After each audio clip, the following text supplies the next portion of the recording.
திருமாவளவன் அவர்களுக்கு துணை முதல்வர் மட்டும் இல்லை, இந்த தமிழ்நாட்டையும் ஆளக்கூடிய அளவுக்கு ஒரு தகுதியும் திறமையும் இருக்குது. விசிக அப்படிங்கிறது ஒரு சாதிக்கான கட்சி கிடையாது. திருமாவளவன் அவர்களும் வந்து ஒரு சாதி தலைவர் கிடையாது, எல்லாருக்குமான ஒரு தலைவர். இது எல்லாருக்குமான கட்சி. அதன் மூலயமா தான் நான் இந்த கட்சியில் வந்து சேர்ந்தேன் அப்படின்னு சொல்கிறாரு. ஆனால் ஒரு வாட்டியும் அவர் மேலே வந்து ஒரு சாதி சாயம் அப்படிங்கிறது பூசப்படுது. பாட்டாளி மக்கள் கட்சி கூட வந்து பார்த்தோம்னா திருமாவளவன் அவர்களுக்கு வந்து சப்போர்ட் பண்ணுறாங்க. ஆதவ் அர்ஜுனா யார்? இந்த ஆதவ் அர்ஜுனா சோஷியல் மீடியாவில் இவருடைய பேர் தான் வந்து பெரிய லெவலில் போயிட்டுருக்கு. இவர் கொடுத்த இன்டர்வியூ பார்த்துட்டு பார்த்தோம்னா டிஎம்கேல சில பேரை ட்ரிகர் பண்ணியிருக்கு, விடுதலை சிறுத்தைகள் கட்சியிலேயே வந்து சில பேரை வந்து ட்ரிகர் பண்ணியிருக்கு. அந்த அளவுக்கு இவர் வந்து நிறைய இன்டர்வியூஸ் வந்து ரீசெண்டாக கொடுத்துட்டு இருக்காரு. என்ன பேசினாரு, யார் இந்த ஆதவ் அர்ஜுனா அப்படிங்கிறத இந்த வீடியோவில் நம்ம பார்க்க போகிறோம். ஸோ ஆதவ் அர்ஜுனா விடுதலை சிறுத்தைகள் கட்சியின் துணை பொதுச் செயலாளர் அப்படின்னு வந்து சொல்லலாம். ஸோ அந்த பொசிஷனில் தான் இவர் வந்து இருக்கார். திருமாவளவன் அவர்களுக்கு அடுத்தபடியாக ஒரு மிகப்பெரிய ஒரு புள்ளியாக இருக்கிறாரு. கிட்டத்தட்ட சொல்லணும் அப்படின்னா தமிழ்நாடு லெவலில் பிஜேபியில் எப்படி வந்து அண்ணாமலை அவர்கள் இருக்காரோ அது மாதிரி வந்து விசிக கட்சியை பொறுத்த வரைக்கும் ஆதவ் அர்ஜுனா அவர்கள் வந்து இருக்கிறாரு. ஸோ இவருடைய பேக்ரவுண்ட் என்ன அப்படின்னு பார்த்தோம்னா, இவர் வந்து ஒரு விவசாய குடும்பத்தை வந்து சேர்ந்தவர். ஸோ மெரிட்டில் வந்து படித்து அதுக்கப்புறம் எம்சிசி காலேஜில் வந்து பொலிட்டிக்கல் சயின்ஸ் வந்து இவர் படிக்கிறாரு. ஸோ இவருடைய ப்ரொஃபைல் பார்த்தோம் அப்படின்னா இவர் ஒரு மிகப்பெரிய ஒரு பிஸ்னஸ் மேனுடைய மருமகன் அப்படின்னு சொல்கிறாங்க. இவருக்கு இருக்கிற நெட்வொர்த் அப்படிங்கிறது பெரிய லெவலில் இருக்குது. ஸோ இவர் எதுக்கு விசிக கட்சிக்கு வர காரணம் அப்படின்னு பார்த்தோம்னா, அம்பேத்கருடைய கொள்கைகள் அப்படிங்கிறது இவர் சின்ன வயசுலேருந்தே வந்து ஈர்க்கப்பட்டிருக்கு. ஸோ அதனால் வந்து இவர் விசிக கட்சிக்கு வந்து வந்தேன் அப்படின்னு சொல்கிறாரு. ஸோ இது மட்டும் இல்லை, 2015, 16 அதுக்கப்புறம் 2021 வரைக்கும் நடந்த தேர்தல்களில் ஒரு அரசியல் வியூகராக வந்து இருந்திருக்கிறாரு.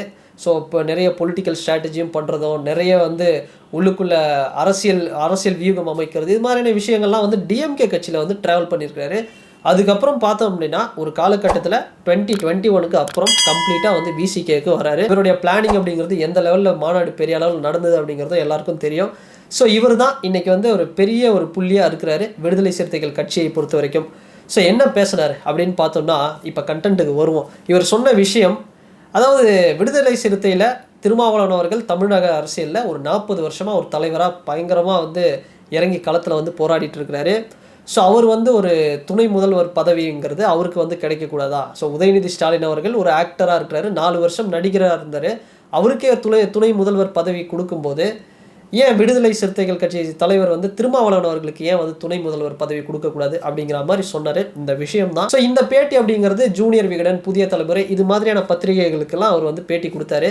இந்த விஷயம் தான் திமுகவில் இருக்கக்கூடிய துணை பொதுச் செயலாளர் ராசா அவர்களையும் சரி, இல்லை விடுதலை சிறுத்தைகள் கட்சியில் இருக்கக்கூடிய திருமாவளவன் அவர்களுக்கு அடுத்தபடியாக இருக்கக்கூடிய வன்னி அரசு அண்ட் ரவிக்குமார் போன்ற தலைவர்களையும் கொஞ்சம் ட்ரிகர் பண்ணியிருக்கு அப்படின்னு சொல்லலாம். ஸோ ஒரு அரசியல் மெச்சூரிட்டி இல்லாமல், புரிதல் இல்லாமல் வந்து அவர் பேசுகிறாரு ஆதவ் அர்ஜுனா அப்படின்னு கூட நிறைய விமர்சனம் வந்து சொல்லிட்டு இருக்கிறாங்க.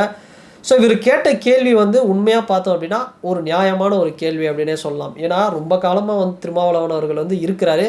என்னுடைய ஒப்பீனியன் படி சொல்லணும் அப்படின்னா, நான் நிறைய வீடியோவில் பேசியிருக்கேன். பட்டியலினத்தை சேர்ந்த தலைவர், உத்தரப்பிரதேசில் வந்து ஒரு சீஃப் மினிஸ்டராக வந்திருக்காங்க. அண்ட் காமராஜர் அவர்களுடைய காலத்திலையும் பார்த்தோம் அப்படின்னா கக்கன் அவர்களுக்கு ஒரு மிகப்பெரிய ஒரு பொறுப்பு வந்து கொடுக்கப்பட்டது.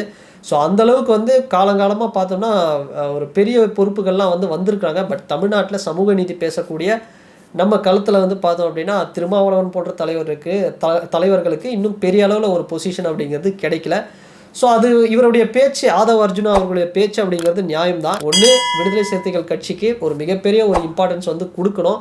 அப்படி இல்லைன்னா அவங்க வந்து ஏடிஎம்கே போகிறதுக்கும், இல்லை விஜய் போன்ற தலைவர்கள் கூட வந்து போகிறதுக்கும் வந்து வாய்ப்பு இருக்குது. ஸோ அந்த அளவுக்கு ஒரு பேக் போனாக ஆதவ் அர்ஜுனா வந்து கட்சி பின்னாடி இருந்து நிறைய விஷயங்கள் வந்து பண்ணிட்டு இருக்கிறாரு. இவர் பேசின விஷயம் பெரிய அளவில் ட்ரிகர் பண்ணுது. என்ன அப்படின்னா, வட மாவட்டங்களில் குறிப்பாக வந்து காஞ்சிபுரம், திருவள்ளூர், இது மாதிரியான டிஸ்ட்ரிக்ஸ்லலாம் பார்த்தோம்னா டிஎம்கே விசிகாவுடைய சப்போர்ட்டில் தான் வந்து வின் பண்ணுறாங்க. அப்படி அதாவது டிஎம்கே இல்லாமல் விசிகா இல்லை, விசிகா இல்லாமல் டிஎம்கே இல்லை அப்படிங்கிற மாதிரி ஒரு கருத்தை வந்து இவர் முன்வைக்கிறாரு.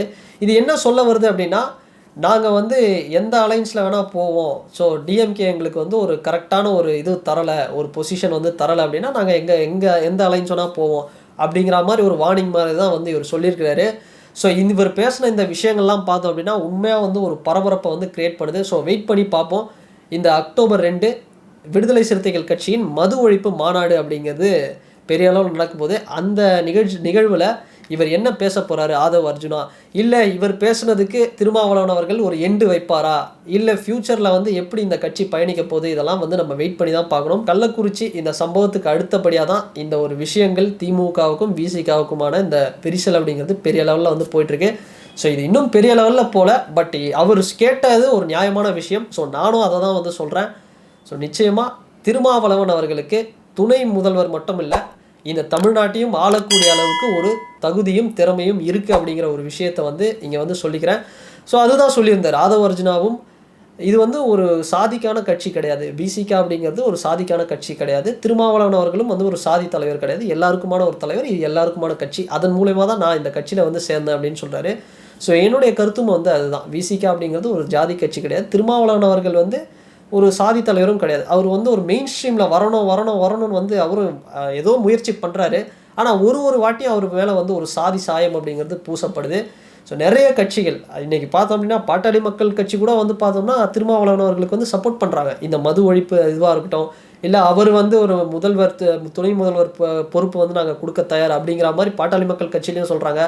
ஸோ ஏடிஎம்கே அவங்க என்ன ஸ்டாண்ட் வந்து சொல்ல போகிறாங்க, ஒருவேளை எடப்பாடி பழனிசாமி அவர்கள் அக்டோபர் 2 இந்த மது ஒழிப்பு விசிகா மாநாடுக்கு வந்தாருன்னா அவர் என்ன சொல்ல போகிறாரு, இல்லை எதை எப்படி போக போகுது, இது எல்லாமே வந்து வெயிட் பண்ணி தான் பார்க்கணும். ஸோ ஆதவ் அர்ஜுனா அவர்கள் சொன்ன கருத்து அப்படிங்கிறது நியாயமான கருத்து, வரவேற்க வேண்டிய ஒரு கருத்து அப்படின்னு தான் வந்து சொல்லணும்.